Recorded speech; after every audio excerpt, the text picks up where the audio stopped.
Eu li que você é admirador do imperador Dom Pedro II e do Barão de Mauá. Mas os dois se odiavam, ministro. Se odiavam e se complementavam. Então, mas essa relação de amor e ódio é interessante, né? No final das contas, os dois são protagonistas, né, de momentos históricos. Eu tenho uma tese que não dá para comprovar. É impossível comprovar. Mas, na minha opinião, se não houvesse aquela proclamação da República naquele momento, o Brasil hoje estaria em outro patamar. Porque o Império pensou o Brasil, né, anos na frente. A gente está hoje fazendo a transposição de São Francisco. A transposição de São Francisco foi pensada no segundo reinado, foi pensada na gestão de Pedro II. E, inclusive, o traçado que foi imaginado naquela época é parecidíssimo, quase coincidente com o traçado de hoje. A gente leiloou outro dia a Ferrovia Norte-Sul, projeto iniciado no governo Sarney, né, que a gente teve agora o privilégio de concluir. Assinamos o contrato em julho desse ano, uma vitória danada, né, parto de Porco Espinho. Porco Espinho nasceu bonito, passa bem. O projeto da Ferrovia Norte-Sul foi pensado também no período de Pedro II. E o maior boom ferroviário que a gente teve na nossa história foi de 1854 a 1913. Os investimentos eram todos privados, mas a gente criou as condições para que o privado investisse. E eram todos autorizados, que é o que a gente quer resgatar hoje, a autorização. Então, o privado queria fazer uma ferrovia, ele tomava o risco, havia uma garantia de remuneração sobre o capital investido e a possibilidade de ele explorar todo ativo minerário na faixa de domínio das ferrovias. E é por isso que a gente teve esse boom ferroviário. Pela sua resposta, em 1889, você não seria um dos militares a dar aquele golpe chamado Proclamação da República. Seguramente não. Seguramente não. Escuta... Eu acho que nem Caxias fosse vivo. É verdade, né? É possível. E Deodoro doente. Deodoro estava na cama, doente. Foram lá, vamos lá. Ele diz ao povo que foi proclamada a República. Foi assim. Mas é ok. Agora, não, assim, é a tese que não dá para se comprovar. Então, é a República que nós temos, ela é vibrante e vamos fazer dar certo. Isso, e temos esse compromisso republicano. Exatamente. Vamos lá, para o cidadão pagador de impostos, em poucas palavras, você pode explicar o que significa um país com uma infraestrutura de transportes eficiente? É uma infraestrutura que responda aos anseios do usuário, né, que diminua custo de transporte. Então vamos botar em números, em comparação. Se a gente diz assim que os países escandinavos, a Alemanha, os Estados Unidos, têm nota 10 na infraestrutura de transporte. Que nota tem o Brasil em comparação? Talvez uma nota 5, uma nota 4. E esse é o grande desafio, é melhorar essa percepção. E é um desafio ousado, difícil, mas possível. E está acontecendo, imagina, há 2 semanas a gente inaugurou o aeroporto de Florianópolis, né? Fizemos uma concessão, um operador aeroportuário assumiu e fez um belíssimo aeroporto. Eu fico imaginando hoje a percepção do usuário. Ele dormiu usando uma rodoviária e acordou usando um equipamento de primeiro mundo. É isso que a gente está falando, é isso que a gente quer fazer, é proporcionar esse choque na vida do usuário brasileiro. Por que a gente não fala mais privatização e fala concessão? É porque são institutos diferentes. Mesmo? Mesmo. Porque não é só também Não é um jogo de palavras. Na concessão não há a perda da propriedade do ativo. O ativo continua sendo do Estado, a exploração daquele ativo. Na privatização não, há a transferência de controle. Então, por exemplo, a maioria dos equipamentos de infraestrutura eles são concedidos, o ativo continua sendo do Estado. Então eu tenho um operador que vai fazer os investimentos, vai explorar aquele equipamento por um determinado período de tempo, vai ter uma remuneração que vai vir por meio de tarifas, por meio de receitas acessórias, mas vai devolver aquele equipamento para o Estado ao final daquele período de exploração. Na privatização não, a gente transfere a propriedade. Perfeitamente. Quais que você apontaria são as suas metas mais ambiciosas? Bom, uma meta ambiciosa, mas que é extremamente transformadora, é fazer a Ferrogrão. A Ferrogrão muda a logística nacional, porque ela... O que é isso? A Ferrogrão é uma ferrovia que vai ligar o Mato Grosso, o norte do Mato Grosso, aos portos do Pará. Quando a gente pensa em Arco Norte, o Arco Norte hoje é a melhor porta de saída para o mercado consumidor asiático, para o mercado consumidor europeu.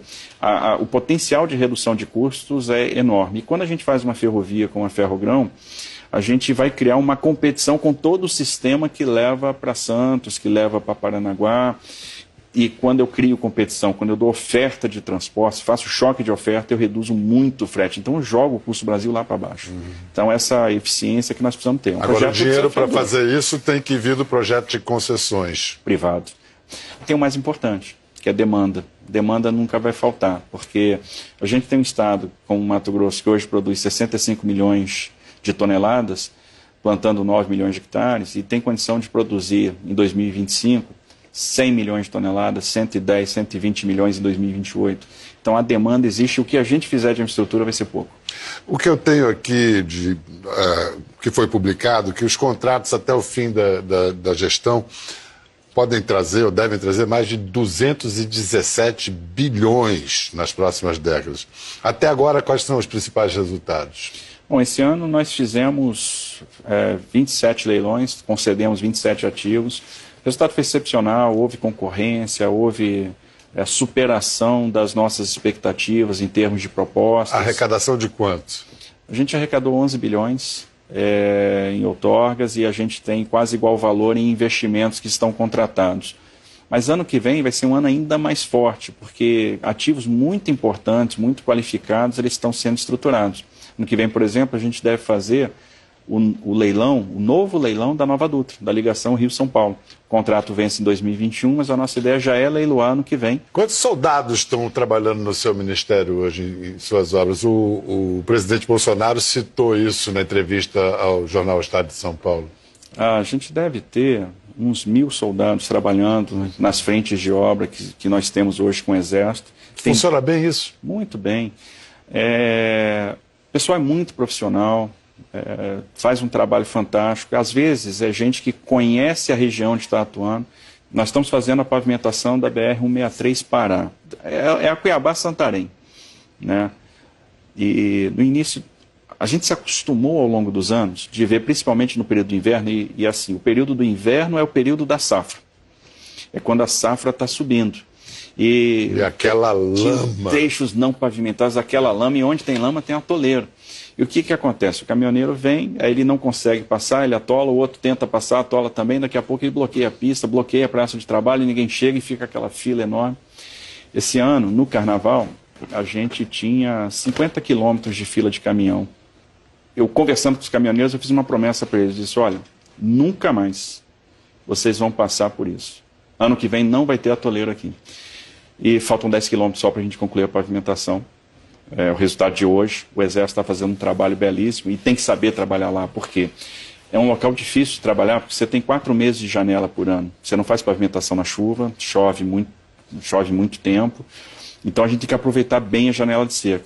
Faz muito sentido usar o Exército e como tem muita coisa a ser construída, tem espaço para todo mundo. É um espaço pequeno, mas a gente está dando obras de relevância e o Exército está treinando o pessoal dele ali. Essa sua ação, as suas ações do Ministério não estão só fazendo caixa para a União, que estão, mas você está acumulando capital político. Reportagens recentes dizem que agora o Paulo Guedes não é o único posto Ipiranga, não. Diz que o presidente Bolsonaro liga para você. Que tipo de solicitação ele faz e a que horas ele liga? Bom, primeiro, o presidente Bolsonaro, ele trata comigo questões de infraestrutura. O problema é que ele não tem horário, ele manda mensagem às 4h30 da manhã. O presidente não dorme. Continua com insônia, o presidente. Ele dorme muito pouco, né? Porque às vezes ele manda, a última mensagem ele manda meia-noite e a primeira 4h30. Então, ele dorme muito pouco. E 4h30 é aquela hora que você acabou de dormir. Esse é o problema. Aí você olha assim, responde agora ou não. Esperar mais um pouquinho, né? 7 horas eu respondo. Presidente, dá um tempo, né? Tudo bem. Aí, mas ele é compreensível, ele é um cara muito bacana.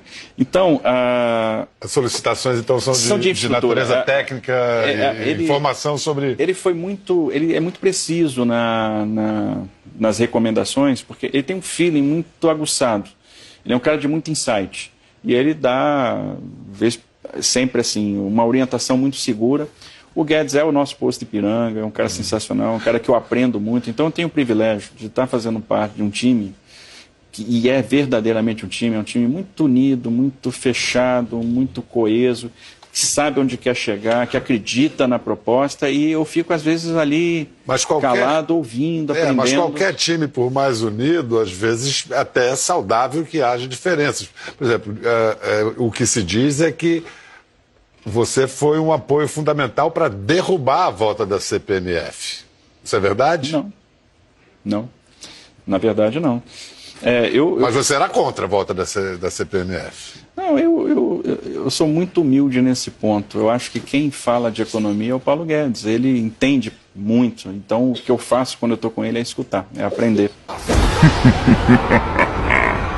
Não, o que eu queria dizer é que é comum, saudável, que haja visões diferentes dentro do governo. O contraditório é muito legal, né? A gente cresce no contraditório, isso é importante. Vamos ver a foto da posse do Ministério para ver onde é que você se colocava ali.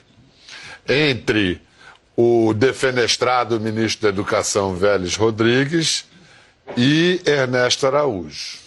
Quem organiza esses negócios é o cerimonial de Itamaraty, né? E eles são extremamente rígidos, né? Eu digo que a carreira da diplomacia é mais parecida com a carreira militar.